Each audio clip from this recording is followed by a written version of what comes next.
तो हेलो दोस्तों, good morning. कैसे हैं आप सभी? आई होप कि दोस्तों सभी अच्छे होंगे और अच्छे से पढ़ाई कर रहे होंगे। तो दोस्तों हमारी सीरीज चल रही थी जो कि हमारे 4th सेमेस्टर का लास्ट पेपर है। ठीक है, आज का जो हमारा पेपर चल रहा है उसका कोड है 4007। तो उसका हम लॉन्ग सीरीज चल रही थी, उसका चौथा क्वेश्चन लेकर के आ गए हैं। देखो दोस्तों, चौथा क्वेश्चन जो है वो इस प्रकार है कि वैकल्पिक विवाद निपटान पद्धति के अर्थ एवं क्षेत्र को समझाइए, या फिर इसका आज के समय में क्या महत्व है समझाइए। ठीक है, इंग्लिश में हम कह सकते हैं कि discuss the meaning and field of alternate dispute resolution system, what is the importance of it nowadays. ठीक है, इंपॉर्टेंट क्वेश्चन है परीक्षा की दृष्टि से और हमारे ज्ञान की दृष्टि से। तो चलिए लेते हैं आज का ज्ञान। देखिए दोस्तों, वैकल्पिक विवाद समाधान ADR क्या है? इसकी शॉर्ट फॉर्म है ADR। ठीक है, देखिए वैकल्पिक विवाद समाधान ADR एक बीमा अर्थ में दावों को संविदात्मक विवादों को हल करने के लिए कंपनियों द्वारा उपयोग की जाने वाली कई अलग अलग प्रक्रियाएं। जिन बीमित ग्राहकों को दावे से वंचित किया जाता है उन्हें इस कार्रवाई को सहारे के रूप में पेश किया जाता है। यह महंगी और समय लेने वाली मुकदमेबाजी और मध्यस्थता से बचने के लिए कार्यरत है। देखिए नंबर 1, मतलब कि ADR जो है वैकल्पिक विवाद समाधान जो है, ये जो बीमे होते हैं ना, इंश्योरेंस वाली जो पॉलिसीज होती हैं, ठीक है, उनके लिए है। चलिए, वैकल्पिक विवाद समाधान ADR एक बीमा अर्थ में विवादों को हल करने के लिए उपयोग की जाने वाली अलग अलग प्रक्रियाएं हैं। जिन बीमित ग्राहकों को, मतलब कि जिनका बीमा हो रहता है और जो वो दावे से वंचित, उनको दावे से वंचित किया जाता है। मतलब कि तुम्हारा बीमा है, तुम्हारा नहीं यार, किसी व्यक्ति का बीमा है, ठीक है, और उसका बीमा है कि उसको अगर कोई चोट लग जाती है, कुछ हो जाता है, तो उसको बीमा जो पॉलिसी के अकॉर्डिंग जो बीमा कंपनी उसको पैसे देगी। तो सोचो किसी के बाइक से जो भी है, जैसे चोट लग गई, हाथ टूट गया, पैर टूट गया, तो उसके बाद में जो बीमा पॉलिसी होती है उनके अंदर इतने ज़्यादा वो रहते हैं, ऑप्शन समाधान रहते हैं, वो मना कर दे कि भाई नहीं, तुम्हारी ये कुछ ना कुछ कमी निकाल देते, तो मना कर देते हैं। तो उसी को कहेंगे दावे से वंचित किया जाना। तो उन्हें महंगे और समय से लेने वाले मुकदमेबाजी के विकल्प के रूप में इस रास्ते की पेशकश की जाती है। अब वो क्या करेंगे, वो कोर्ट में जाएंगे, ठीक है, और कोर्ट में महंगे पता नहीं क्या क्या समस्याएं होती हैं, तो उन सब से बचने के लिए ही इस ADR की हेल्प ली जाती है, मतलब वैकल्पिक विवाद समाधान की। देखिए, वैकल्पिक विवाद समाधान ADR एक निष्पक्ष तीसरे पक्ष की मदद से विवादों को अदालत के कक्ष के बाहर निपटाने की पेशकश करता है। परिणाम गैर बाध्यकारी और प्रकृति में सलाहकार या अपील के अधिकार के बिना लागू करने योग्य हो सकते हैं। ठीक है दोस्तों, चलिए आगे बढ़ते हैं। ADR की सलाह आपराधिक कानून या ऐसी स्थितियों में नहीं दी जाती जहां एक पक्ष के पास दूसरे पक्ष का अत्यधिक शक्ति हो। मतलब कि जहां पर दोनों की समानता दिखती है, वहीं पर इसके अकॉर्डिंग फैसले किए जा सकते हैं। लेकिन अगर कहीं पर कोई कानूनी कार्रवाई ऐसी हो गई जिसमें फौजदारी वाला मैटर आ गया, तो वहां पर ये नहीं सुलह हो सकते। ठीक है, चलिए आगे बढ़ते हैं।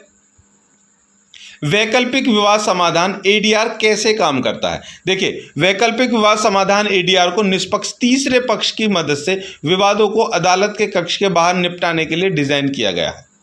यह रास्ता आमतौर पर ग्राहक और बीमाकर्ता के बीच किसी मतभेद को हल करने के प्रयासों के विफल होने और गतिरोध तक पहुंचने के बाद सुलभ होता है। ठीक है, इट मीन्स के दोस्तों, एक व्यक्ति ये है, यहाँ पर ए है एक कंपनी, ठीक है, यहाँ पर है एक कंपनी है, ठीक है, और ये एक व्यक्ति है, इसने यहाँ से एक बीमा करवाया हुआ है। अब बीमे में इसको नुकसान हो गया, इसने मना कर दिया, ठीक है, तो अब एक और पक्ष होता है, तीसरा पक्ष यहाँ पर रखा जाएगा। जब कोर्ट आप जाते हैं, कोर्ट से पहले एक पक्ष रखा जाएगा, उन दोनों से बात करके तुम्हारे मामले को सुलझा देगा। ये होता है, ठीक है, ADR। चलिए, जब विवादित पक्ष वैकल्पिक विवाद समाधान प्रक्रिया को आजमाते हैं, आजमाने के लिए सहमत होते हैं, तो ADR प्रक्रिया शुरू होती है। यह समझ एक अदालती आदेश, एक अनुबंध खंड या दोनों द्वारा लगाई जा सकती है। मतलब कि या तो एक अदालत के आदेश के द्वारा, जैसे आप कोर्ट में जाते हैं तो न्यायाधीश लिख दे सकते हैं जाओ भाई एडीआर में जाओ, वहां पर पहले समझौता कर लो, या फिर एक संविदा हो सकती है, ठीक है, कॉन्ट्रैक्ट के अनुसार, अनुबंध, कॉन्ट्रैक्ट संविदा कहते हैं, उसके अकॉर्डिंग हो सकती है। यह स्वैच्छिक भी हो सकता है और पक्ष अपने विवाद के लिए अक्सर कानूनी सलाहकार की मदद से सबसे प्रभावी एडीआर रणनीति का चयन कर सकते हैं। निम्नलिखित अनुभागों में रणनीतियों या प्रकारों पर चर्चा की गई है। मतलब कि स्वैच्छिक हो सकता है, मतलब कि तुम चाहो तो कर सकते हो, ना तो ना सही। देखिए, प्रक्रिया की संरचना और नियमों को निर्धारित करने के लिए प्रारंभिक बातचीत आमतौर पर एडीआर प्रक्रिया के अगले चरण को शुरू करती है। इसमें गोपनीयता समझौते बनाने, एडीआर प्रक्रिया के लिए समय सारणी और उपेक्षाओं का वर्णन करने और पार्टियों की भूमिकाओं और दायित्वों को निर्धारित करने पर जोर दिया जाता है। पार्टियां इस बिंदु पर भी प्रासंगिक जानकारी, दस्तावेजों और सबूतों का आदान प्रदान करती हैं। मतलब कि दोनों पक्ष से, ठीक है, दोनों पक्ष को बुलाया जाता है, उसके तरफ दोनों का देखा जाता है किस किस बात के ऊपर विवाद है, और फिर से उससे रिलेटेड जितने भी जो कानूनी प्रक्रिया में जो कागजात होते हैं वो सारी चीज़ें सबूत के तौर पर वो लेते हैं। ठीक है, जब प्रक्रिया स्टार्ट हो जाती है एडीआर की तब की बात है, उससे पहले नहीं। ठीक है, चलिए, एडीआर प्रक्रिया के अंतिम चरणों के दौरान पार्टियां संघर्ष के समाधान के लिए बातचीत करती हैं। यदि बातचीत के माध्यम से कोई समझौता किया जाता है तो पार्टियां अपनी व्यवस्था के विवरण को रेखांकित करते हुए समझौता करेंगी। पार्टियों को तब प्रावधानों को लागू करने और अपनी संबंधित प्रतिबद्धताओं को पूरा करने के लिए काम करना चाहिए, यानी उस पार्टी का निपटान भुगतान करना चाहिए जो पार्टी को उत्तरदायी पाया जाता है। मतलब देखो, ऑलवेज ऐसा होता है कि कंपनियों के पास से बहुत सारे क्लू होते हैं, बहुत सारे पॉइंट ऑलवेज होते हैं, ठीक है, और वो पहले ही जब आप कोई भी बीमा या कुछ भी करते हैं तो उससे पहले ही एक फॉर्म पे साइन करवा लेते हैं कि इस कंडीशन में नहीं दिया जाएगा, उस कंडीशन में नहीं दिया जाएगा, और कहीं ना कहीं वो फंसा ही देते हैं ग्राहक को। ठीक है, तो उस कंडीशन में दोनों का विवाद, संघर्ष चलता है। ठीक है, और जब लगता है तो जो कंपनी है वो बीमाकर्ता को भुगतान कर देती है और समस्या सुलझ जाती है। लेकिन एडीआर अनुचित है जहां एक पार्टी के पास दूसरे पर अंतर नहीं सकती है। इस मामले में प्रत्येक पक्ष के लिए एडीआर प्रक्रिया के लिए उपयुक्त दृष्टिकोण अपनाना अधिक कठिन हो सकता है। देखिए, जहां पर एडीआर अनुचित है, मतलब कि जिस कंडीशन में एडीआर नहीं पढ़ सकती, उसके पास में नहीं है उसके दायित्व, राइट्स नहीं है, कानून नहीं है ये, तो वहां पर क्या हो सकता है, वहां पर किस तरह से वो एडीआर की प्रक्रिया उपयुक्त हो सकती है। सबसे पहले वैकल्पिक विवाद समाधान के प्रकार। देखिए, कई बीमा पॉलिसियों में राज्य के आधार पर अनिवार्य वैकल्पिक विवाद समाधान खंड होते हैं। वैकल्पिक विवाद समाधान के दो सबसे सामान्य रूप मध्यस्थता और मध्यस्थता है, और हालांकि अन्य प्रकार भी हैं, लेकिन सबसे पहले इनको देख लेते हैं। सबसे पहले मध्यस्थता, मतलब कि मीडिएशन। देखिए, माध्यता तब होती है जब एक स्वतंत्र तृतीय पक्ष बीमा धारक और बीमाकर्ता, बीमा धारक का मतलब है, ठीक है, जिसने बीमा पॉलिसी खरीदी है, बीमा धारक वो है जिसने बेची है, के लिए पारस्परिक रूप से स्वीकार्य परिणाम पर सहमत होने का प्रयास करने और खोजने का प्रयास करता है। मध्यस्थ को यह तय करने के लिए नहीं बुलाया जाता कि कौन सही है, बल्कि विवादित पक्षों के बीच संचार में संरचना जोड़ने के लिए, ताकि वह उम्मीद कर सके कि अंततः आपस में एक समाधान तक पहुंच सकेंगे। मतलब मध्यस्थता के दौरान दोनों पक्षों को बुलाया जाता है, तो उनको ये नहीं कहा जाता कि तुम गलत हो तुम सही हो। वो ये कहते हैं कि भाई नुकसान इसका भी हुआ, इसका भी, तुम्हारा भी नुकसान होगा, तुम इसकी पेमेंट करोगे, और तुम इसकी पेमेंट नहीं करोगे तो बेचारा इसका तो बीमा खरीदा है, इसका कोई फायदा नहीं। तो दोनों के बीच में कहीं ना कहीं थोड़ा बहुत कम करके और ज़्यादा करके, ऊपर नीचे करके, बीच में ला करके करवा दिया जाता है उनका समाधान। चलिए, अब है मध्यस्थता करना। देखिए, मध्यस्थता तब होती है जब एक तटस्थ स्वतंत्र पक्ष, जिसे मध्यस्थ कहा जाता है, दोनों पक्षों के तर्कों को सुनता है, साक्ष्य एकत्रित करता है और फिर अदालत के फैसले के समान विवाद के परिणाम पर निर्णय लेता है। मध्यस्थता या तो गैर बाध्यकारी या बाध्यकारी हो सकती है। उत्तरार्ध का मतलब है कि निर्णय अंतिम निर्णय लागू करने योग्य है, जबकि पूर्व का तात्पर्य है कि मध्यस्थ का निर्णय सलाहकार है और केवल तभी निर्धारित हो सकता है जब दोनों पक्ष इसके लिए सहमत हो सकते हैं। ठीक है दोस्तों, चलिए, एक है अब है बातचीत। मतलब कि पहले मध्यस्थता की बात होगी, उसके बाद मध्यस्थता करना होगा, निर्णय होगा, ठीक है, लेकिन बातचीत होती है। ठीक है, बातचीत किसे कहते हैं? देखिए, बातचीत तब होती है जब विवाद के लिए पार्टियों के बीच सीधा संपर्क होता है। दोनों पक्षों को स्वीकार्य समाधान पर पहुंचने के लिए पार्टियों को अपने विचारों, रुचियों, संभावित समाधानों पर बहस करने में सक्षम बनाता है। पार्टियां आपस में या तो वकीलों या अन्य प्रतिनिधियों की सहायता से अनौपचारिक रूप से बातचीत करना चुन सकती हैं। ठीक है, कहने का मतलब होता है सबसे पहले किसी मध्यस्थता की पहली पॉइंट ये होता है कि दोनों के बीच में बातें करवाएं। ठीक है, जब दोनों पार्टी बातें करेंगे तभी तो होगा। उसके बाद सहयोगी कानून, देखिए एक सहयोगी कानून प्रक्रिया में पार्टियों और उनके अलग अलग वकील बातचीत करके और समाधान के साथ अदालत में जाएं, बिना अपने मतभेद को सुलझाने के लिए सहमत होते हैं तो जोड़ सहयोग पर वो और सभी पक्षों की आवश्यकताओं को पूरा करने वाले मृत समाधानों के साथ आने पर कई मायनों में सहयोगात्मक कानून को बातचीत के रूप में देखा जा सकता है, जब तक कि पार्टियां इस बात से मजबूत संबंध में प्रतीत होती है कि समाधान कैसे पूरा किया जाए। कहने का मतलब यह है कि जो एक प्रक्रिया ये होती है कि दोनों पक्षों के वकील जाएंगे कोर्ट में, जाकर के उनसे कहेंगे कि देखो हमारी दोनों पार्टियां जो हैं वो समाधान चाहती हैं। ठीक है, कोई भी किसी के खिलाफ कोई भी कानूनी कार्रवाई नहीं चाहती, बस ये चाहती है कि उनका समाधान हो जाए, जो भी उनकी क्षति हुई है वो क्षतिपूर्ति हो जाए, मतलब कि जिसने बीमा खरीदा है उसकी क्षतिपूर्ति हो जाए और कंपनी वाले उसके पक्ष में थोड़ा बहुत कुछ कर दे ताकि दोनों के खिलाफ भी कोई प्रॉब्लम ना हो। तो इसको कहते हैं सहयोगी, ये कानून फिर सहयोग करता है। ठीक है, चलिए आगे लघु परीक्षण। देखिए एक मिनी ट्रायल में प्रत्येक पक्ष के प्रतिनिधि एक तीसरे पक्ष के सामने अपना मामला प्रस्तुत करते हैं। वह तीसरा पक्ष आमतौर पर एक वरिष्ठ कार्यकारी या निष्पक्ष सलाहकार होता है और यह प्रस्तुति एक संरचित वार्ता प्रक्रिया का हिस्सा है। समझौते तक पहुंचने में पक्षों की सहायता करने के लिए तीसरा पक्ष मामले की संभावित दिशा पर एक आकलन या राय पेश करता है। हालांकि यह एक औपचारिक अदालती कार्रवाई को प्रतिबिंबित करता है यदि बहुत कम पार्टियों के साथ बहुत अधिक निजी सेटिंग में यह किया जाता है। लघु परीक्षण का मतलब ये होता है दोस्तों कि दोनों के दोनों पक्ष आएंगे और जो तीसरा पक्ष मतलब कि बीच में जो होता है, ठीक है, उसको दोनों के दोनों अपनी अपनी चीजें बताएंगे कि देखो इसने मेरे साथ में ऐसा क्या है, मुझे ऐसा चाहिए।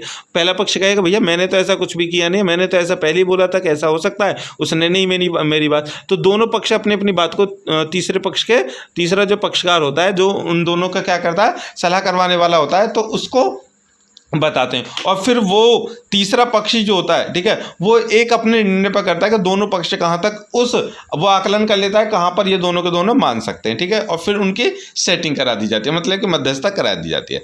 चलिए आगे बढ़ते हैं। देखिए मध्यस्थता की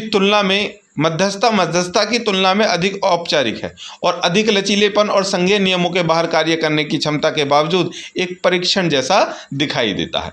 चलिए वैकल्पिक विवाद समाधान मतलब एडीआर के फायदे और नुकसान क्या है वो हम जान लेते हैं। देखिए वैकल्पिक विवाद समाधान के पेशेवरों, वैकल्पिक विवाद समाधान एडीआर को उपभोक्ताओं के समय और धन की बचत के रूप में बिल किया जाता है।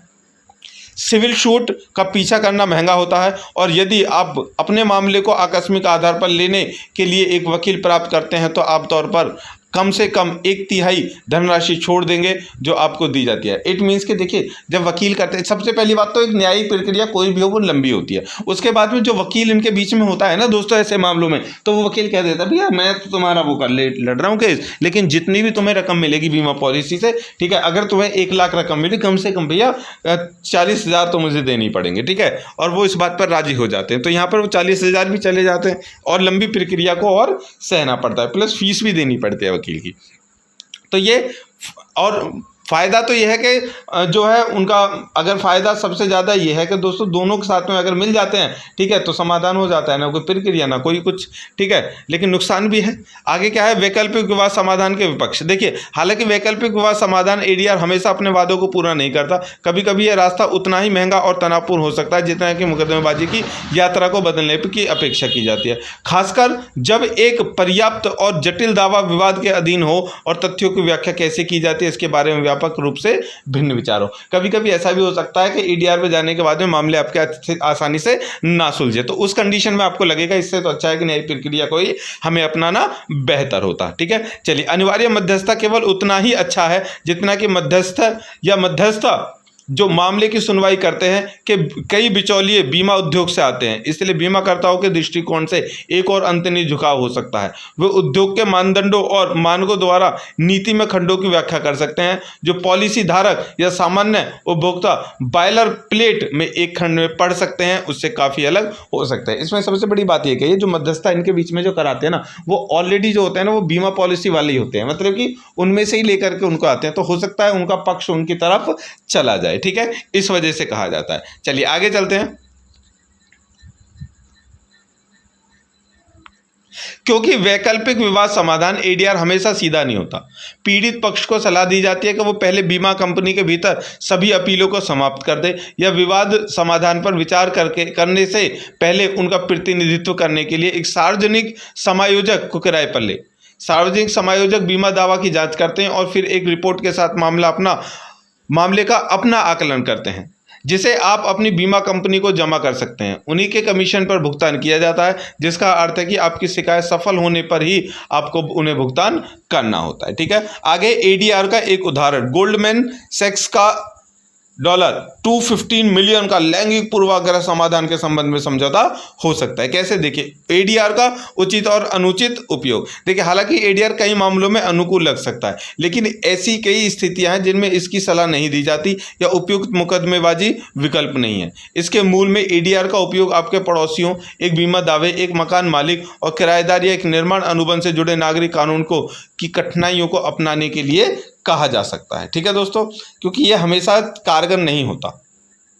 चलिए, एडीआर को अक्सर बाल सहायता, मुलाकात के अधिकार, पति पत्नी के समर्थन, वैवाहिक संपत्ति के विभाजन या बुजुर्गों की देखभाल मुद्दों से जुड़ी संस्थाओं को निपटाने के लिए नियोजित किया जाता है। रोजगार विवादों पर विचार करते समय भी यह उपयुक्त विकल्प है। मध्यस्थता या मध्यस्थता जैसी एडीआर तकनीकों का उपयोग करके कार्यस्थल भेदभाव, वेतन विवाद, रोजगार अनुबंध के उल्लंघन या कार्यस्थल की शिकायतकर्ता सहित संघर्षों का समाधान किया इसमें जा सकता है। ठीक है दोस्तों, अन्य मामलों में एडीआर सिर्फ एक विकल्प के रूप में समझ में नहीं आता। आमतौर पर एडीआर हत्या मामले या महत्वपूर्ण धोखाधड़ी के आरोप जैसे गंभीर उल्लंघनों से जुड़े आपराधिक मामलों को हल करने के लिए उपयुक्त नहीं है। यह आमतौर पर घरेलू दुर्व्यवहार, यौन उत्पीड़न, जहां एक पक्ष के पास दूसरे पक्ष से बहुत अच्छी बातचीत करने की शक्ति होती है, इससे जुड़ी परिस्थितियों में भी स्वीकार्य नहीं होती है। ठीक है दोस्तों, मतलब कि एक तो वो कंडीशन होती है जो ज़्यादा खतरनाक हो, कहने का मतलब फौजदारी वाली चीज़ें इसमें नहीं आती हैं। आगे कुछ स्थितियों में सार्वजनिक चिंता के विषयों को संबंधित विवादों को हल करने के लिए एडीआर उपयुक्त नहीं हो सकता। उदाहरण के लिए संवैधानिक प्रश्नों, पर्यावरण कानूनों या नीति विकल्पों पर विचार करें तो जिसमें समाज पर अधिक व्यापक नज़र डालने की आवश्यकता होती है, जिसमें आम जनता को इस मुद्दे पर पूरी तरह से जांच करने के लिए लाभ होगा। इसमें ऐसी स्थितियां भी शामिल हैं जहां मानवाधिकारों, अवैध हिरासतों या संवैधानिक अधिकारों का उल्लंघन हो सकता है, और फिर हुआ भी है। ठीक है, चलिए आगे चलते हैं। देखिए, एडीआर का सबसे आम रूप क्या है, मतलब कि सबसे सिंपल डेफिनेशन। देखिए, जब लोग एडीआर विधियों का सहारा लेते हैं तो आमतौर पर मध्यस्थता का उपयोग करते हैं। दोनों स्थितियों में विवाद को हल करने के लिए बातचीत एक अंतर्निहित कारक हो सकती है। हालांकि अन्य दो विधियां अंतर्निहित प्राथमिक प्रकार हैं। कैसे कि आपको एडीआर का उपयोग कब नहीं करना चाहिए। देखिए, एडीआर का उपयोग आपराधिक मामलों में नहीं किया जाना चाहिए। जब महत्वपूर्ण शक्ति असंतुलन हो, जटिल सार्वजनिक नीतिगत मुद्दों के लिए या कानूनी अधिकारों के स्पष्ट उल्लंघन वाले मामलों में एडीआर का उपयोग नहीं करना चाहिए। अब एडीआर में बातचीत की प्रक्रिया क्या है? देखिए, एडीआर प्रक्रिया में तैयारी, सूचना विनिमय, चर्चा और अन्वेषण, विकल्प निर्माण, सौदेबाजी और बंद करना शामिल है। पार्टियां परस्पर स्वीकार्य समझौतों तक पहुंचने के लिए जानकारी एकत्रित करती हैं, विचारों का आदान प्रदान करती हैं, विकल्प उत्पन्न करती हैं और शर्तों पर बातचीत करती हैं। यह प्रक्रिया चयनित एडीआर पद्धति और एक तटस्थ तृतीय पक्ष की भागीदारी के आधार पर भिन्नता होती है। कहने का मतलब है कि पहले जो तुम्हारी प्रॉब्लम है उसको सुनती है, प्रॉब्लम को सुनने के बाद में एक दूसरे के ऊपर जो आरोप लगे उनकी जाँच करती है, आरोप जाँच लगने के बाद में एक दूसरे पूछते कि भाई तुम क्या चाहते हो। उसके बाद में ये उन्हें ऑप्शन देते क्या, तो तुम इस तरह से मान जाओ, इस तरह से मान जाओ, ये भी तुम्हारे पास विकल्प है, और मान जाते हैं तो फिर उनको क्या कर दिया जाता है, चलो ठीक है मान लिया तो समझौता हो गया। और ये जो होता है ये किसकी मदद से होता है भैया? वो जो तृतीय वाला पक्षकार है ना, बीच में बिचौलिया, उसके आधार पर होता है। चलिए, एडीआर की प्राथमिक आलोचना क्या है? देखिए, जहां पर अच्छाई वहां कमियां भी तो होंगी। चलिए, आलोचना क्या है उसको देखते हैं। देखिए, एडीआर की प्राथमिक आलोचना ऐसी स्थितियां हैं जहां एक पक्ष के पास दूसरे की तुलना में अधिक शक्ति होती है। भाई, एक पक्ष कमजोर है, एक पक्ष मजबूत है, ठीक है, तो ऊपर नीचे तो होगा ना परिणाम, जिसके परिणाम स्वरूप अनुचित बातचीत प्रक्रिया और परिणाम हो सकते हैं। शक्ति असंतुलन के कारण जबरदस्ती, डराना, धमकाना या वंचित पक्ष को प्रतिकूल शर्तों को स्वीकार करने के लिए मजबूर होना पड़ सकता है। यह निष्पक्ष, समानता और सूचित सहमति के सिद्धांतों को कमजोर करता है, जो विवादों के उचित समाधान के लिए महत्वपूर्ण है। ठीक है दोस्तों, चलिए कंक्लूजन देखिए, एडीआर उन विवादों का निपटान की तकनीकों को संदर्भित करता है जिन्हें पारंपरिक मुकदमेबाजी के माध्यम से नहीं संभाला जाता। यह पार्टियों को उन समझौतों पर पहुंचने के लिए एक लचीला और सहकारी तरीका देता है जो दोनों पक्षों के लिए सहमत है। मध्यस्थता और बातचीत एडीआर के मुख्य रूप हैं, और एडीआर प्रस्तावकों को तेज करने, खर्चों में कटौती करने और अधिक सहमत समझौतों को प्रोत्साहित करने का प्रयास करता है, जिसका उपयोग विभिन्न प्रकार के मुद्दों में किया जा सकता है। हालांकि ऐसे मामले हैं जहां ये आवश्यक नहीं हो सकता। ठीक है दोस्तों, तो ये था हमारा क्वेश्चन एडीआर। समझ में आ गया होगा अच्छे से। ठीक है, अब तुम इसके बारे में पढ़ोगे तो आगे जानोगे कि भैया बीमा पॉलिसी में क्या क्या कंडीशन होती है, उन सबको ध्यान में रख करके ही आपको सिग्नेचर करने चाहिए। ठीक है, चलिए वैसे तो सारी प्रक्रियाएं हैं, अभी आप समझ जाओगे। वैसे ये क्वेश्चन जो था वो एग्जाम की दृष्टि से और तुम्हारे खुद के लिए विज्ञान के लिए था। ठीक है, चलिए तो क्वेश्चन को हम यहाँ करते हैं समाप्त। आपको करना क्या है, आपको देना है हमें फीडबैक और उसके साथ में करना है हमें सपोर्ट, लाइक और शेयर करके। Thank you, bye.